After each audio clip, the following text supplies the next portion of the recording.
Hello everyone, welcome back to Legacy Larder. I'm Andy, And I'm Sadie. and today we are doing an apocalypse holiday episode with our Norwegian roots in mind with Lefse. So that's the pile of delicious potatoes.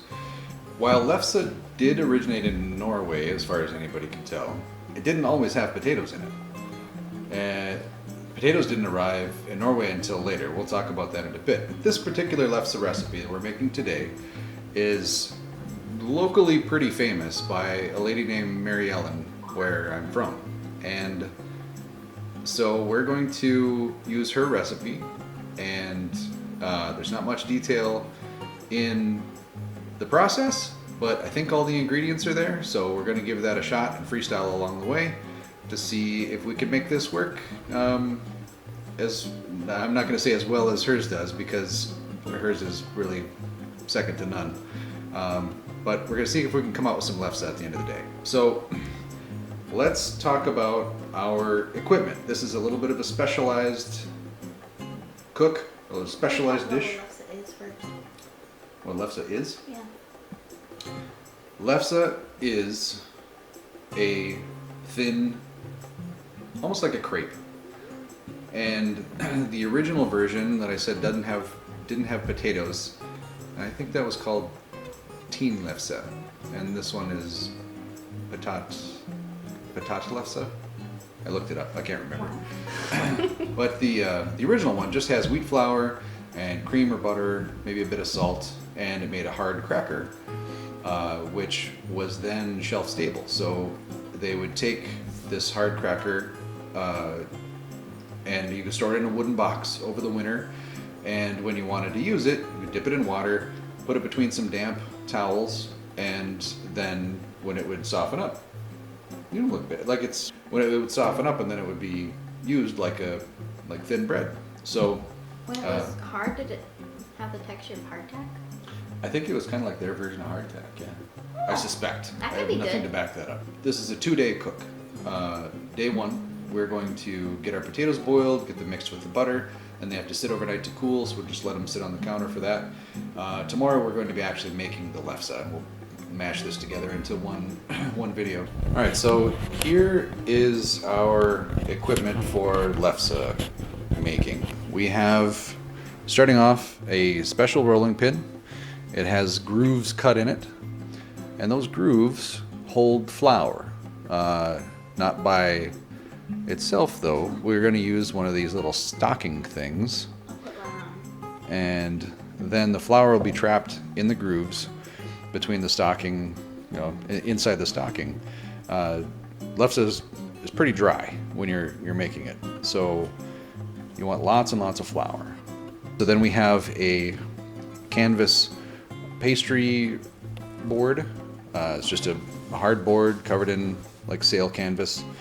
Got some handy dandy sizes on there for us. Potato ricer, we'll be using this today. After we get our potatoes boiled, then we'll put them and the butter through the ricer.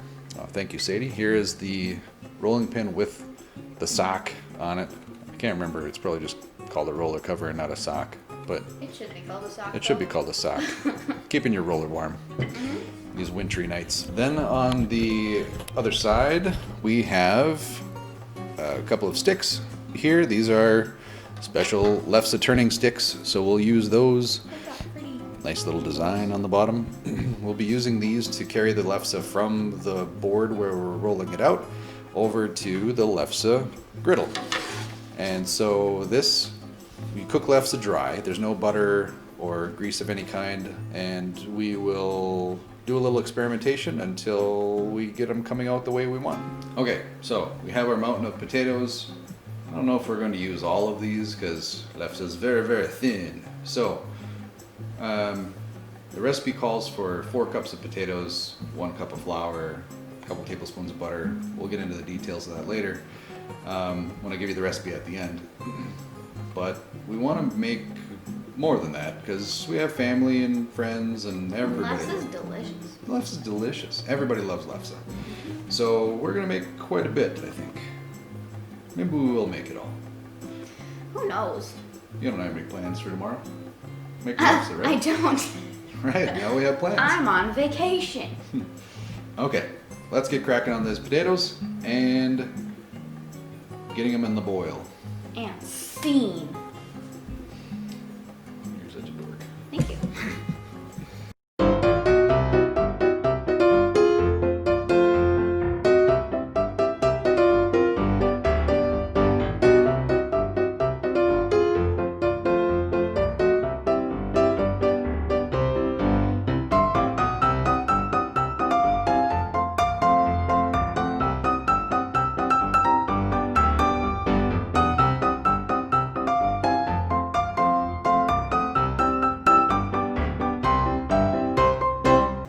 So I don't know how many potatoes exactly we cut up.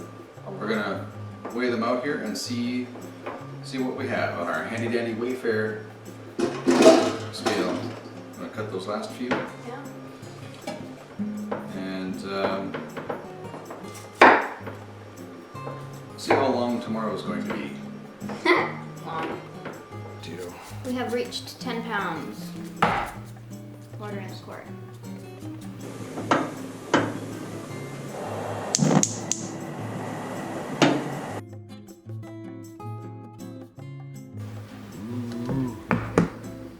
Effects. Alright, so this is the rice we're using. There's the little plunger, and we're going to put some of the potatoes in this compartment, and then use the plunger, and they'll come out as rice potatoes through this grid.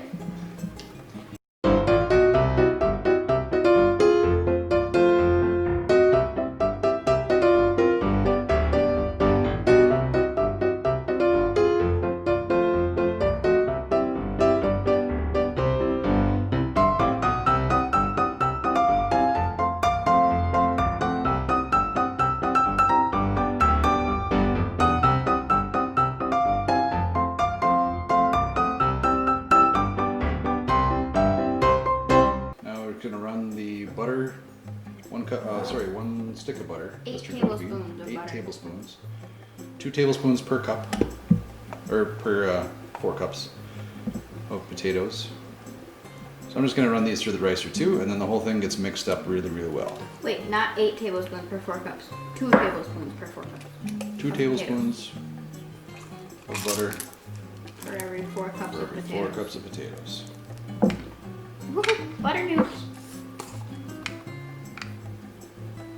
Alright, that worked good enough. I think we need to put on some gloves because this is really, really hot. Okay, so I have these heavy rubber gloves. Actually got them for when grilling turkey, to be able to grab the bird and take it off the grill without burning the heck out of myself, but they should work nicely for this job. They were washed. They were washed. All right, so we're mixing the butter into the potatoes. Now this is not in Mary Ellen's recipe. This is us combining some different techniques from other places that we found when we were looking through to see what everybody else does when they're making lefse. Since People add sugar. a lot of people add sugar, Mary Ellen's recipe does not have sugar in it. Except for you sprinkle cinnamon sugar on it, right? You can, yep. I wonder if she did that. Oh yeah, they absolutely do. But I wonder if Mary Ellen did. Yeah, yep, Okay. yep. Her and your family absolutely do that. So the rice are, yeah, I know them. Oh, cool. The ricer makes a really nice soft potato, like a lot more It's a lot way more creamy. blended, or yeah, it's very creamy. It's a lot more something I would expect to see if you used a beater, like an electric mixer. There's still little bits of potato in there that you can see, about the size of a grain of rice, but a lot of it is very very soft, like you used a mixer on it. Potatoes weren't introduced to Norway until sometime in the 1750s. So the idea, like a lot of people think, oh, Lefse's Viking food. They invented it and used it when they went a pillaging. But the Vikings would have not known of potatoes, except for the ones who made it to Ireland and Europe. But they would have had, they're the ones who would have had the just the wheat flour kind of lefse. So potatoes introduced to Norway in the 1750s, and then around in the 1800s, when Ireland was struck with the potato famine, Norway was too. And I'm sure the rest of the Scandinavian countries that had potatoes were also impacted by that.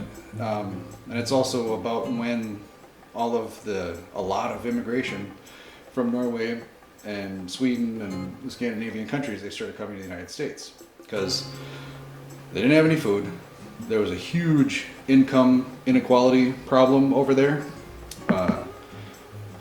1% on top, everybody else on the very, very bottom.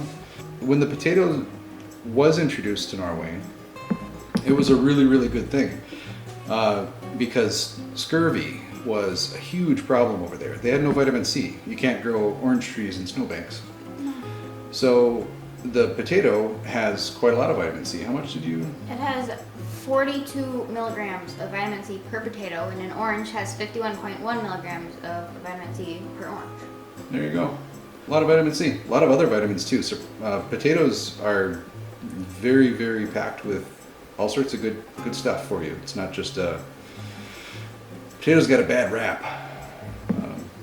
They're not all that bad. Okay, we're gonna cover this up. Let it sit on the counter. Tomorrow it'll be cool, and we'll get to making some lefse. See ya in a minute. You're supposed to go 3. Sorry, I'm not experienced with being a camera turner on I her. saw it on TV once. Oh. Welcome back, everybody. It is now day 2 of lefse. And we have our equipment set out. We have our canvas board for rolling out, our steaks for moving the lefse from that location to the hot plate, and our hot plate, of course, where we're going to cook it. We're going to measure out 1 batch at a time, as the recipe calls for, which is 4 cups of potato, 1/4 cup of cream, and 1 cup of flour. The butter's already mixed in. We did that last night. You saw that part. So we're going to start with mixing things together in those proportions. So we can do 1 batch at a time. We've got 4. Should have 4 total batches here, and we're going to see how much lefse we can crank out. Here we are with our 4 cups-ish of potatoes, mashed with, or riced with butter last night, chilled on the counter. We have 1 cup of flour, 1/4 cup of cream, and let's get it mixed up. So this recipe has no salt, no sugar, other than the salt that's in the butter, a little bit there. I don't know how much of a difference that really makes with anything. I've never really subscribed to the unsalted butter craze that a lot of chefs do, because when I was a kid, we used to milk a cow, put the milk through the separator, and take the cream off the top. And so then we would take that cream and put it into the butter churn and churn our own butter. There was always salt in that butter. And it wasn't really terribly salty, it was just, that was part of the process. So maybe because that's how I remember it being made, it never really stuck with me to make that we should concentrate that much on unsalted butter, but at any rate, that's not something that I've really spent too much time worried about. So mixing this together, this recipe, because it has no added salts beyond the butter and no sugar, is a little different from other lefse recipes that you might find on the internet.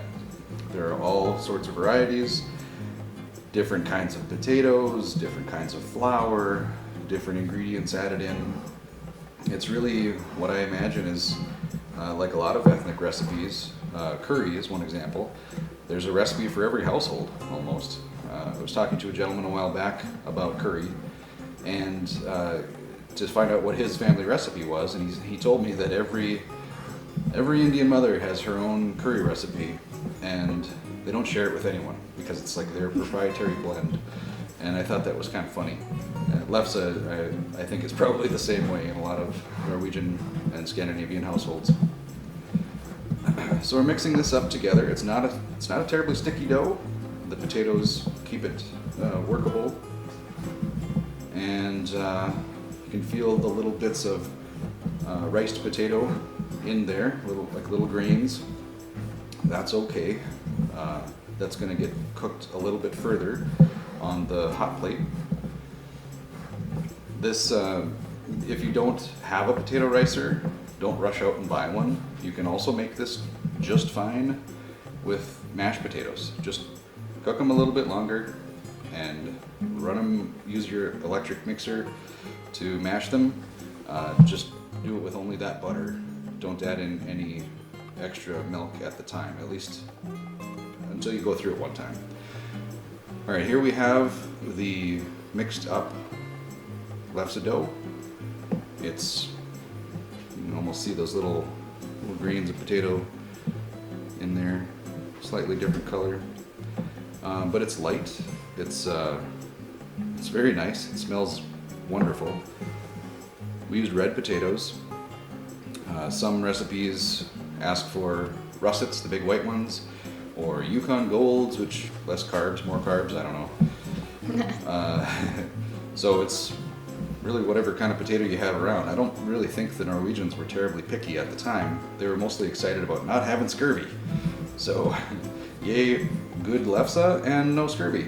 I don't think they were really judgy about the potatoes. So, we're going to measure this out now and see if a 4-ounce gob, see how much of a sheet of lefse that makes, and we'll adjust accordingly once we get that one test one built. Okay, while Sadie is getting the last of our lefse batter mixed up, I'm going to start measuring out the balls of dough to roll out into our lefse patties. So we're going to start, and I have to go a little bit high tech on this one so it's not full on legacy, but I'd like them to be exact as much as possible. So I'm going to go for about 4 ounces to see what that looks like. And actually this is, yeah, it's about a handful. So maybe that was her exact measurement. I'm sure it was. When I made this before, it was a long time ago, but you use about a handful. So we're gonna start with this and roll it out. I have to season our board. It's brand new, so there's no flour worked into it yet. And also the rolling pin and cover. So we have to get those good and floury. Use a lot of flour with the rolling out process so nothing sticks. Let's get that board seasoned and we'll start rolling this out. And if it's a good size, then we'll crank out the rest of our lefse into nice little 4-ounce portions. All right, tool prep for rolling out our lefse. We've got our roller cover, our special roller, so we got a little bit of flour in there because I was messing around with it earlier, with the grooves cut in, and our pastry board. This is just canvas over a board. You can even make your own if you would like. This process takes a lot of flour, so what I like to do is take some, rub it into the grooves of your special roller to get that packed. It just helps fast forward the process a little bit. This just helps you get off to a good start with having a very well floured roller.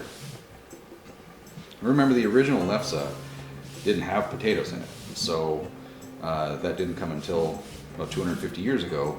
So when you're making the original and it's just a flour-based hardtack, then more flour isn't going to hurt anything. So put our cover on and make sure that there aren't any bunches or wrinkles or anything like that. You've got everything pulled down and straight. So then you won't have any weird creases or grooves in your sheet of lefse as you're rolling those out. Okay, this is pretty good.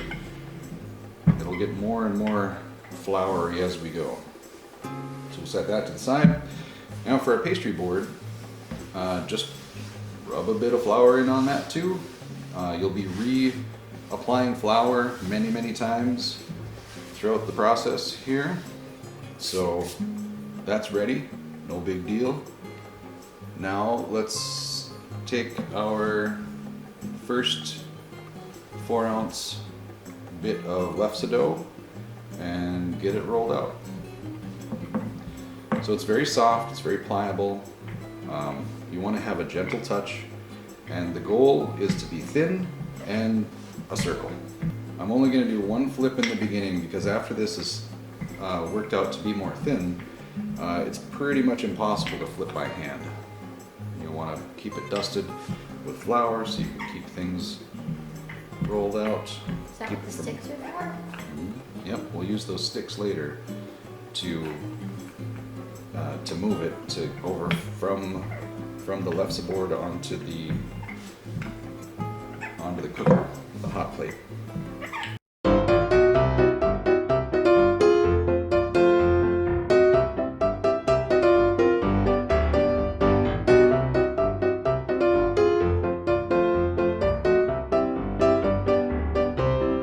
So now we're going to preheat our cooker, but let's preheat our cooker now, and then we'll transition this onto the hot plate, and we'll cook this first one up. Here we have our handy dandy special Lefse mover sticks. We are preheated, and we have our first sheet of Lefse rolled out and ready to go. I think I'm going to use these all the time because they're really handy to point at stuff with.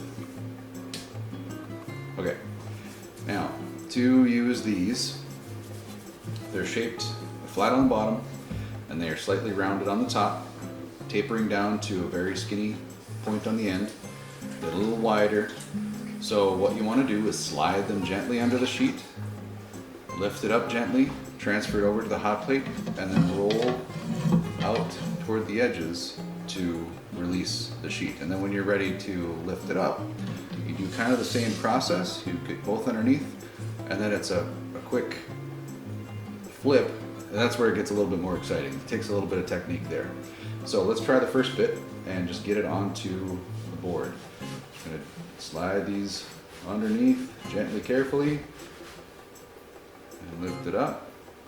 So now we have our sheet of Lefse, and start winding it out like this onto our hot plate. Now, we got everything on there. First one went pretty well. It's very thin. We're going to let this cook until the underside is browned.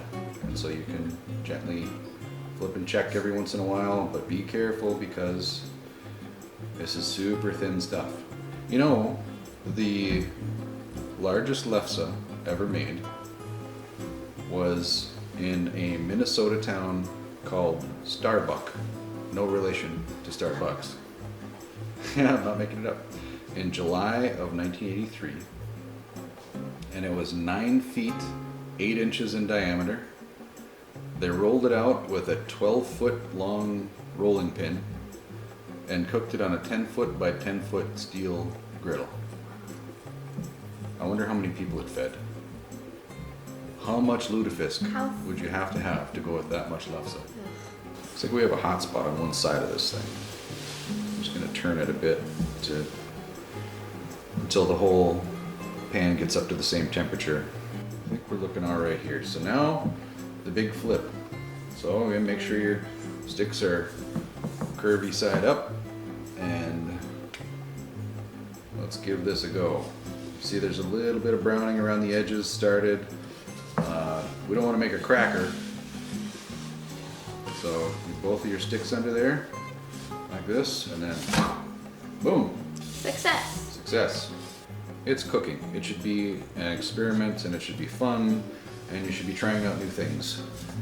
Having a sense of adventure in the kitchen is essential to happiness and long life. I saw that one time in a fortune cookie.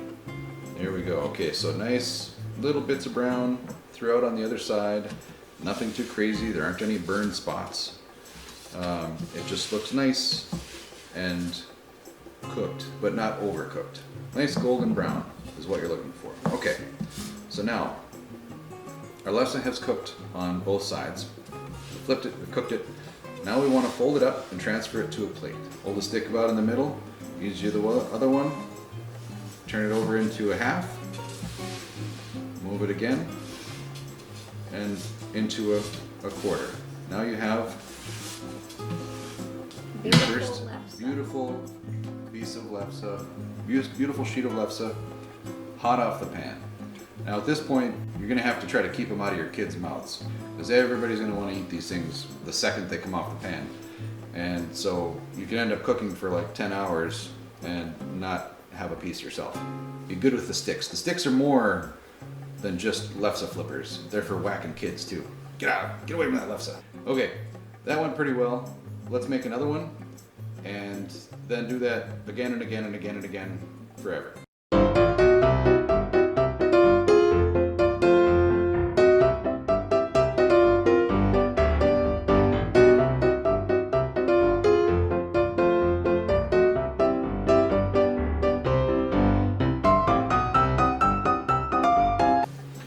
Pre-measured lefse, ready to go. The name of the game in lefse making is assembly line.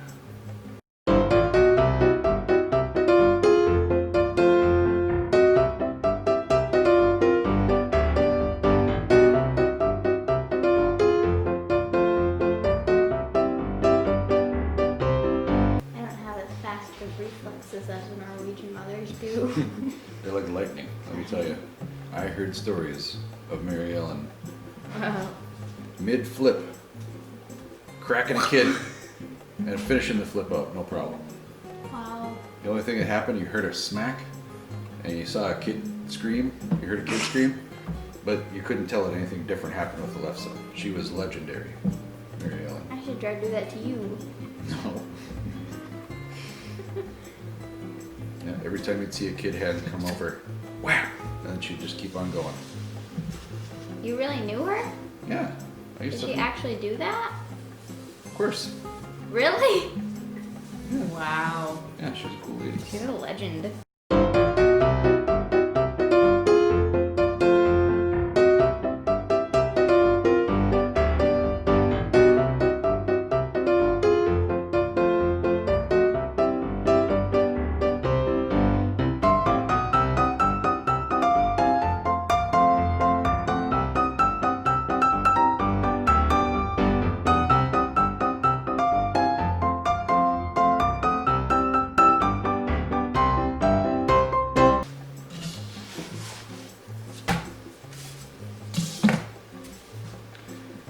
I'm giving this a spin every once in a while because our hot plate has a hot spot. So this bottom edge gets really hot and it seems to be cooler on the top. Spinning it lets us get a more uniform cook, and so we don't just have a bunch of really dark bubbles on one side and no bubbles on the other side. So like with any kitchen equipment, if you end up getting one of these things, find one at a rummage sale or something, play with it, use it, pay attention to it, and learn it so you can get good at it. And then you'll be cranking out lefse like a pro in no time.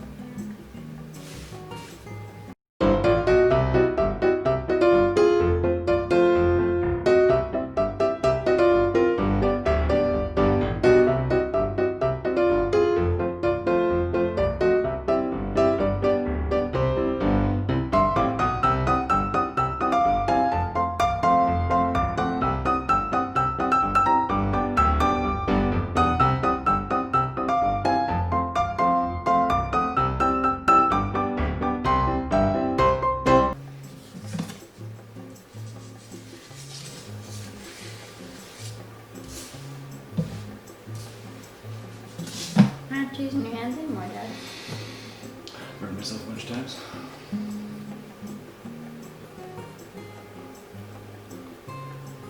That's not flour. It's ash. And skin. Ah!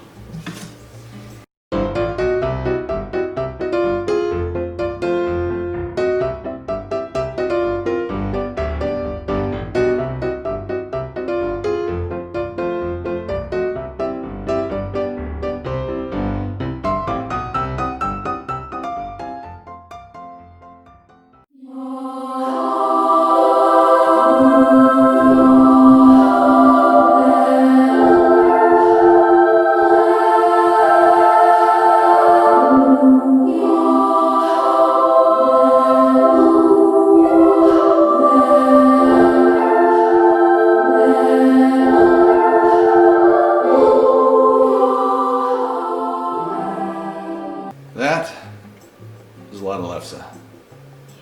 It took a while, and it was quite a bit of work, but Lefse is really not like anything else. It's not always available in the stores, especially outside the Midwest, and it's just one of those homemade things that it's really hard to come by because it's so labor intensive, and it's a little bit mess intensive too. Yeah, welcome to the disaster zone. Yeah. If you decide to make this, and I really hope you do, just understand that you're probably going to trash your kitchen a little bit. Yeah, it's gonna take some cleaning. Yeah, but that's okay. Buy a dog; they'll clean it all up for you. Hopefully not the counter. So, at this point, we've got our stack. We are we're ready to give it a try. And so let's see how we did. We got some butter here, some cinnamon sugar. It's known by or thought of by some Norwegians as peasant food, and I guess it is in a way, but that's some of the best food. That's some of the best food you can get because it's just feels homey and delicious, and it tastes like being with family. So That was deep. you're a deep guy. A generous sprinkling of cinnamon sugar. Yeah, we're not shy. Good. Yeah. Now roll her up from one end. I thought they would also be good as a vegan tortilla substitute, maybe, if you wanted to try that out. Except it's not vegan. Oh, wait. Oh, yeah. Well, butter? And cream. Oh. Vegetarian? No, they're already. Okay. A tortilla substitute if you don't have tortillas, but you have a lot of time and potatoes. And a couple other ingredients. If you have little kids around, this cinnamon sugar roll is pretty much It will be a favorite. just awesome. I'm gonna do this over here, so check it out. See, it's got a little bit of a spring to it. It's tender. It's, I don't know, I wouldn't say flaky. There's still a little bit of moisture in it from the potato, but it's dry, from the flour on the outside. So let's give this a try. Happy New Year. Happy New Year. I think it's delicious. The flavor is really good, yeah. Yeah, it's really good. It's potatoey, it's floury, Cinnamon-y. cinnamony, sugary. Yep. Yep. You're probably not going to eat 10 of them because No. meant to fill you up and keep the scurvy away. That's really your favorite word now, isn't it? Scurvy. It's a bummer. Scurvy's a bummer. You don't want scurvy. No. I didn't have Mary Ellen's Lefse that often, but when I did, it was always a treat. So Mary Ellen, if for some crazy reason you end up watching this, I always enjoyed your Lefse, and I also always enjoyed how you never took any crap from any of your kids. That was awesome. And so hopefully this was an okay attempt at something that you really had down. So cheers to you. Mm-hmm. It's good stuff. Lefse. It's a bit of work, but it's worth it. And if you make it, I'm sure you'll enjoy it. Make it with somebody. It's definitely a two-person job, and that makes it more fun. Lefse is good family memories, just, not only just for the flavor and having it around, but also spending the time with somebody most of the day to make some good food that everybody's going to love, and at least those who make it have a good appreciation for Lefse. And now you're spending days together anyway, so why not make it interesting? Right. So from us here at Legacy Larder, Happy New Year.